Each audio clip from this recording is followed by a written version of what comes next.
Here's two different dogs, two different breeds, two different personalities, doing the same activity, and that's retrieves and reverse retrieves. A reverse retrieve is exactly how it sounds. The dog goes and puts an object someplace. In this case, it's a receptacle. But you have two dogs that are being compliant and not perfect, but they're reaching compliancy, meaning when they screw up, you can tell them no, repeat the command, and they'll become compliant, like Gus right here. Like he missed, but I told him to do it right, put the object into the receptacle. Now we're sort of close. We're working in the field, which we were just working in the yard, so this is new. And each time you do anything new with the dog, it makes it more difficult. Now, as far as their compliancy goes, they're both about the same level in that, like, we're going to be working back, going farther, and if they screw up, no matter what the distance is, we'll keep working back slowly over the next couple days, but we'll be able to do the length of the field in a couple days. They'll become compliant even though that I'm very far away from them. So they understand they're both looking for direction. Toto's looking for a little bit more direction. She needs a little bit more, she's a red heeler, and red heelers are just sort of known for their working ability, meaning, with cattle, sheep. That's what they do. That's what they do. You're looking at Labrador, which is known as like a waterfowl dog. Some of them can reach compliancy so great that they're used as guide dogs. So you're talking about two different breeds of dogs. Both are subspecies of wolf. The dingo or the red heeler would also have dingo in it, which is also a subspecies of the wolf, but a feral type. A feral type dog. They're different. There's different DNA in these dogs, but they're both subspecies of the wolf. But you see, Gus has picked up the game, and it took Gus a while to pick up the fact that we're playing a game. People get Labradors and they have no idea what they're getting into. Oh yeah, they're good. They're cute or whatever. I don't know. They take a lot of training, and you're talking about a very active breed. See, Gus dropped it, but it's important that he puts it in. He's doing that from a distance. I'm telling him, no, do it right. And then I'm telling him, good boy. You can't just get a dog. Either of these breeds could be a problem for anyone. There is no easy breed of dog, by the way. People ask me on the live stream all the time, what's the best breed or what's the easiest breed to train? None of them. None of them are easy to train. They're all different. Doesn't matter if it's an Akita, a pug, a Labrador. It doesn't matter. There's no dog you're going to get that's going to be easy. They all have specific traits sort of bred into them. Like the red heeler you're going to see in a little bit. It's sort of begging. It's begging for dominance. It is. It's clear it's begging for dominance. Has more of a wild hair up her ass. Like I said, the labs, once you get them to a point, they just sort of are more compliant. You get them, and a red heeler, they have a tendency, like you're gonna want to, keep an eye on the dog and make sure and keep giving the dog, both of them, direction. You want to work the dogs for the rest of their life, but the red heeler might, like, at a point, the red heeler goes off, and I'm like thinking that she has to go to the bathroom. No, she's going over to eat poop. Gus has no interest in that, which is good. Or I haven't seen him do it, but she's looking at it. It's like, she's part dingo. She's part dingo. So I corrected her and got her back at work. Like I said, both these dogs are going to be able to do the distance of the field. When you see the red heeler, I did move back quicker with her. She's sort of easier to get compliancy. Now, we just had trouble with her, too, recently, and that was due to, a friend giving her unearned affection. So, it's a couple weeks of hell with her because she's not finished training, and that's not really positive. It's a long story. It was necessary for human relations that, the person gave the dog unearned affection. But you see, Gus just did very good. Now, we're going to call this for the day with Gus. And that's good. And then, don't overtrain the dog. Don't undertrain the dog. We just got success. And then we're going to come back out tomorrow, and we're going to try and move back past the halfway point with the field. Now, this is Toto. This is the Red Heeler I was talking about. Totally different dog. Like I said, subspecies of the wolf. They have dingo in them.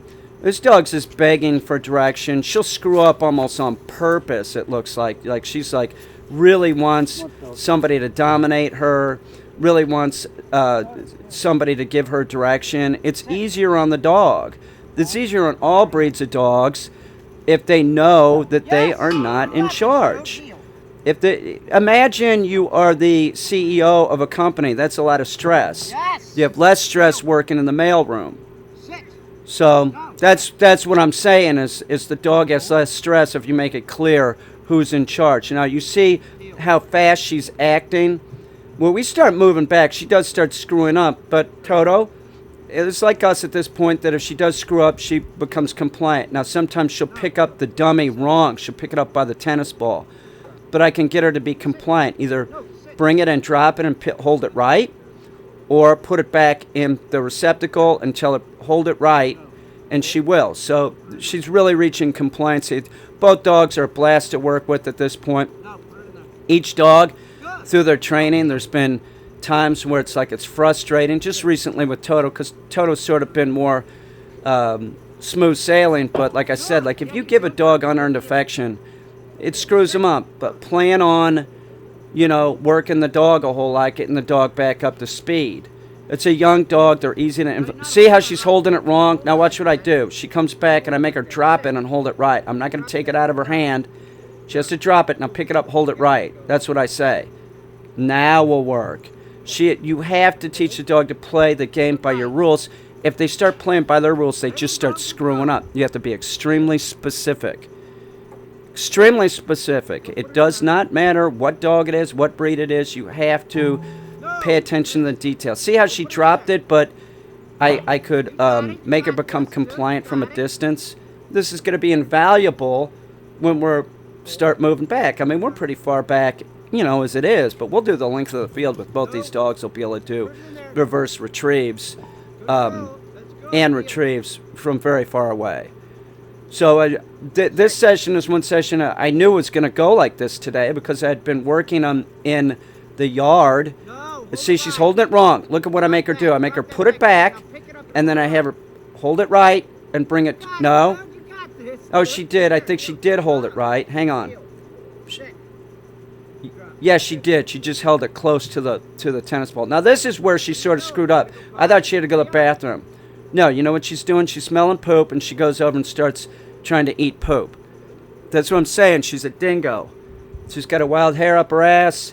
Got to sort of watch her. She needs a little bit more direction at this point. Both dogs will reach compliancy, and both dogs are different breeds, and both dogs have different personalities.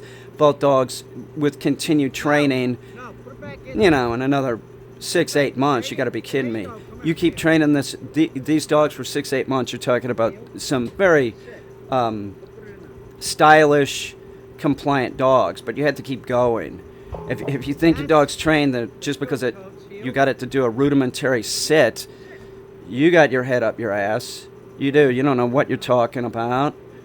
I guess I'm not going to say it's better than nothing. It might as well be nothing. You need to get the dog to this point. See, the dog was non-compliant. It missed the receptacle, but I made her be compliant, and she put the object in the receptacle. This is a blast.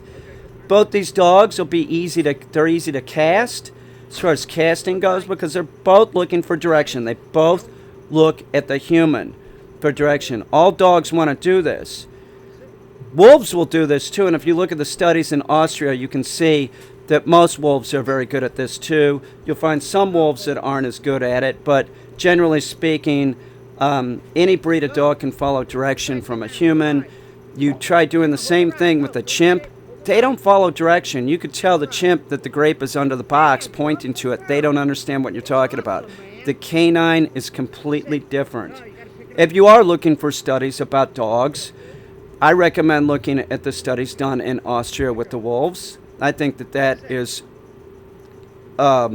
makes a lot more sense than looking at any of the purely positive bullshit where it's a bastardization of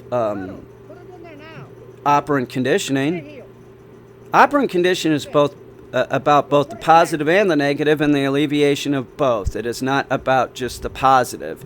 And if it's just about the positive reinforcement trainers, then it's purely positive. So don't start using negatives unless you know how to correctly do negativity with a dog. That's a huge problem. I know, man, I have connections. I know that positive reinforcement trainers behind closed doors are using things like pinch chains or pinch collars. They're ordering Hermspringer collars from Germany online, and they're saying that they're not using them. They don't know how to use them correctly. They don't know how to use it. You know, if you're going to use the word no, it has to be used correctly, and the timing has to be appropriate. And if they went to some school to learn this food training that doesn't involve using the word no in a leash correction, don't waste your time with these people. You're never going to get your dog to reach compliancy with this. They're always going to be in harm's way because they are non-compliant. They're not going to listen to you. You'll be training stuff in with food that you don't want. Look at Toto. Look at her. Look at how she is. She's looking for direction. She's looking at donut. That's what you want. A red heeler like this, that's what you want. She could, you know, we'll do advanced casting with this dog. The dog's doing great. Both dogs are following direction great. It was a great session with both. I wanted to put this out. You'll see in the next couple days they'll do the length of the field. Nice job, Awesome Toads. dogs.